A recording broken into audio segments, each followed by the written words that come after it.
While the world argues about carbon taxes and plastic straws, three nations are locked in a different kind of race. Not for wealth, not for territory, but for the future energy economy. On the edge of Saudi Arabia's desert, a $500 billion sci-fi city is rising from nothing. Two glass towers, 170 kilometers long, powered entirely by the world's largest green hydrogen plant. In China's Gobi Desert, they're not building cities, they're building an energy ocean. 455 gigawatts of solar and wind installations spreading across an area the size of Portugal, enough to power half a continent. And across an entire continent, Africa is building something different. No skyscrapers, no solar panels as far as the eye can see. Instead, 8,000 kilometers of forest being planted to stop the Sahara itself from advancing.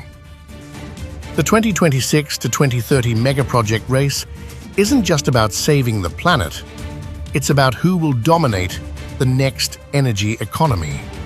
And the first real tests happen in 2026. Welcome to the Green Blueprint.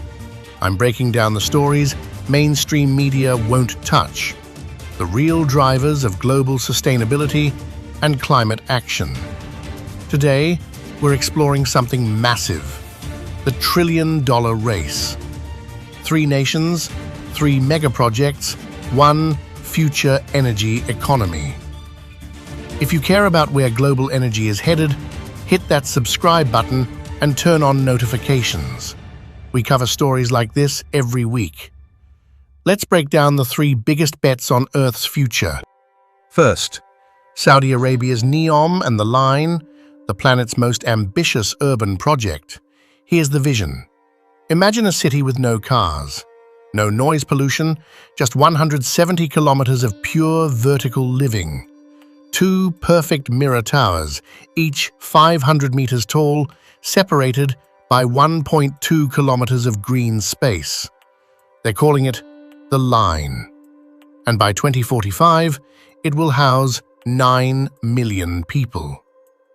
But 2026 is the real checkpoint. Right now, in late 2025, they're in the vertical construction phase. The first 5 kilometers is targeted for completion by 2030, not 2045. So that's the realistic, near-term goal. And yes, the timelines have shifted.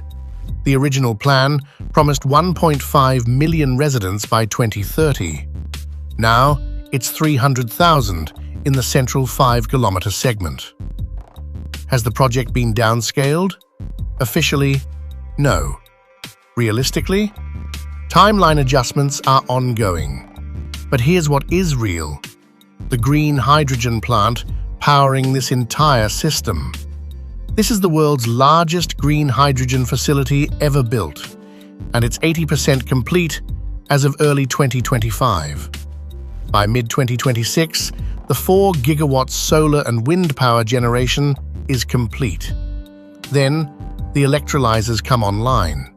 And in 2027, not 2026 but close, the first hydrogen rolls off the line. What does that mean? 600 tons of clean hydrogen per day, 1.2 million tons of green ammonia per year for fertilizer, fuel, and chemicals, 5 million metric tons of CO2 avoided annually. The entire thing powered by renewable energy, the no fossil fuels required.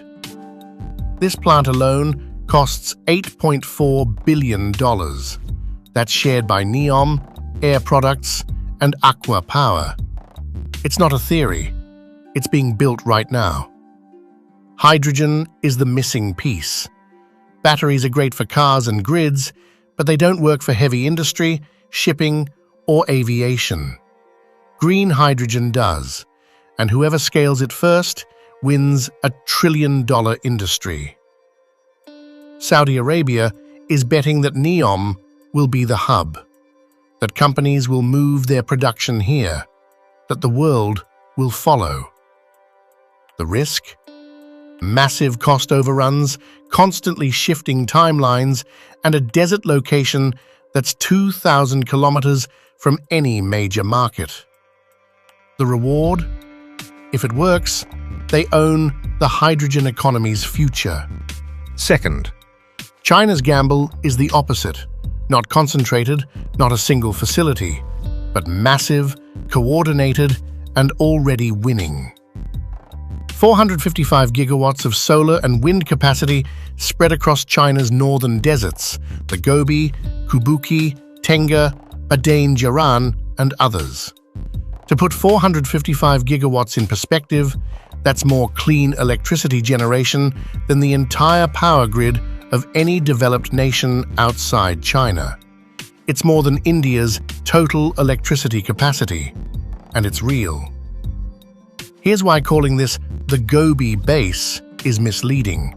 It's not one facility, it's 225 coordinated wind and solar generation bases spread across multiple regions, working as an integrated network.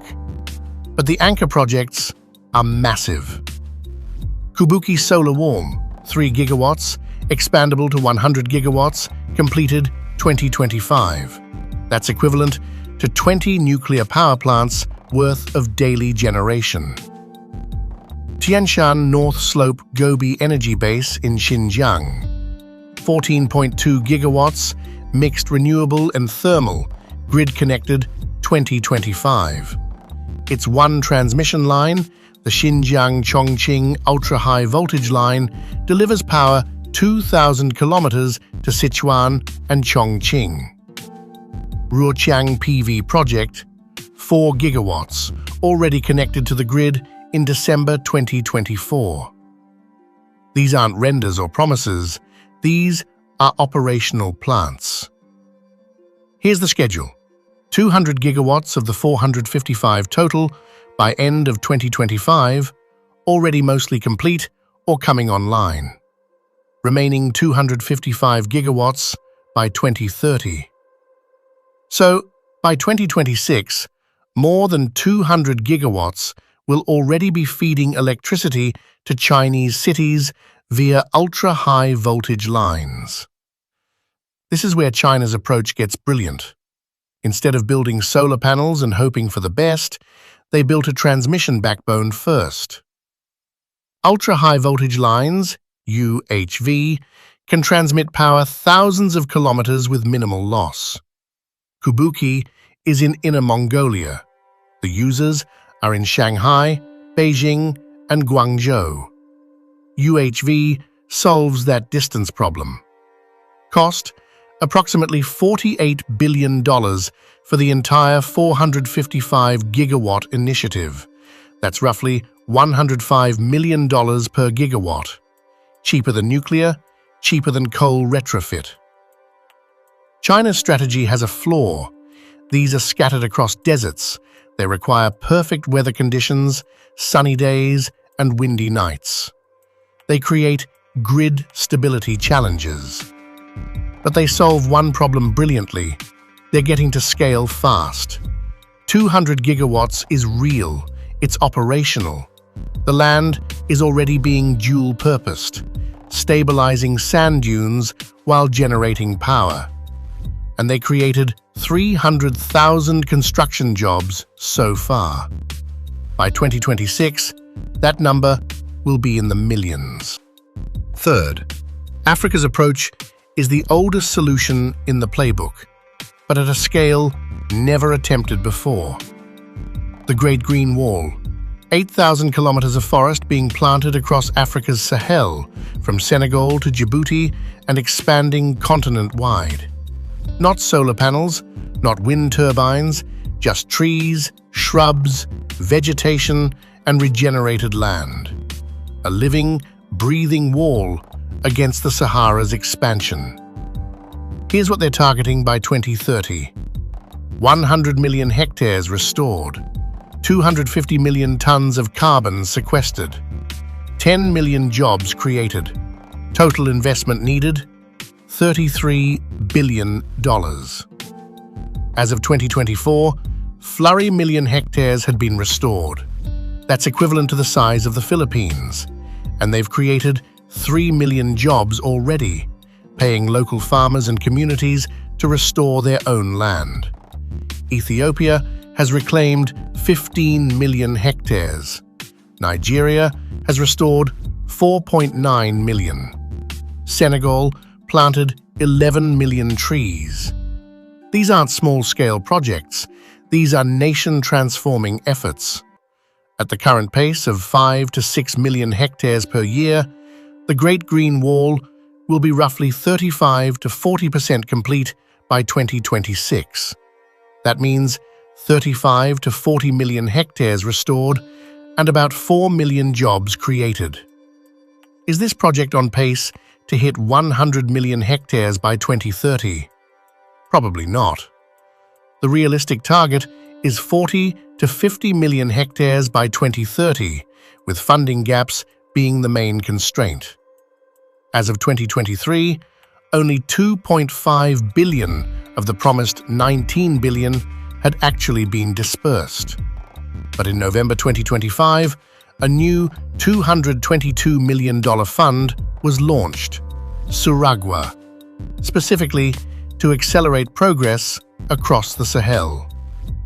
The problem: the Great Green Wall needs resources, but it doesn't capture headlines like a sci-fi city or a solar ocean.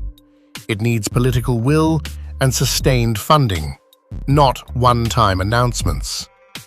NEOM is all high-tech. China is all industrial scale. Africa's approach is human scale. It's not about replacing oil or scaling hydrogen. It's about stopping desertification, creating rural livelihoods, and sequestering carbon the oldest way known to man, with trees. It's low-tech, it's slow, but it's incredibly cost-effective, and it works. A single tree costs pennies. A solar panel costs thousands. The bet? That the simplest solution, more green, fewer dunes, can transform a continent. So which one wins? NEOM's bet. High risk, high reward. If NEOM's green hydrogen plant works at scale, it captures $1 trillion industry before anyone else. Hydrogen is coming. The question is, who scales it first? The risk? Saudi Arabia's timeline has shifted multiple times. They're betting on 2027 for hydrogen commissioning, but even that might slip. And a desert-based hydrogen hub, 2,000 kilometers from major markets, is logistically complex. The reward? If it works, every shipping company, airline, and chemical manufacturer might relocate production to Saudi Arabia to access cheap green hydrogen. China's bet. Proven. At scale. China isn't waiting for technology, they're building with what works, proven solar and wind technology, and scaling it to continental proportions. 200 gigawatts by the end of 2025 is not a projection. It's happening. By 2026, they'll have more clean electricity generation capacity than the entire United States currently has. The risk. Grid stability. Solar and wind are variable. You need massive battery storage and backup thermal power to make it work. China is hedging with coal backup plants. The reward? Energy independence. The ability to electrify an entire industrial ecosystem with renewable power. Africa's bet? Simplicity and sustainability. Trees don't need maintenance the way solar panels do. Restored land creates its own microclimate and rainfall patterns. Communities get paid to restore their own land, sustainable from a social and economic perspective. The risk. Requires sustained political will. Requires funding to keep flowing. Currently behind pace due to coordination issues and funding gaps. The reward. If the Great Green Wall reaches even 50 million hectares by 2030, it will be the largest ecological restoration project in human history. And it creates something solar panels and wind turbines cannot: a living ecosystem that regenerates itself. It's not one or the other. Technology alone won't save us. Industrial scale alone won't save us. And nature alone won't save us. We need all three. NEOM will prove hydrogen can scale. China will prove renewable electricity can power continents. Africa will prove that ecosystem restoration works. By 2030, we'll know which approach is winning. But spoiler, the real victory is that all three are racing ahead, not just one. Here's my question for you. Which of these three megaprojects do you think will have the biggest impact by 2030? NEOM's hydrogen bet, China's energy ocean, or Africa's living wall? Comment below and let me know which you think wins. Before you go, check out our previous deep dive. Billionaire energy battle, Gates versus Musk versus Bezos. Who's really winning? It's a must-watch if you're tracking where the real energy innovation is happening. And if you want to understand the biggest sustainability stories shaping our world in 2026, subscribe to The Green Blueprint. Follow us at thegreenblueprint_TGB on Instagram for daily sustainability insights and breaking news. Thanks for watching. Stay green, stay healthy, stay informed.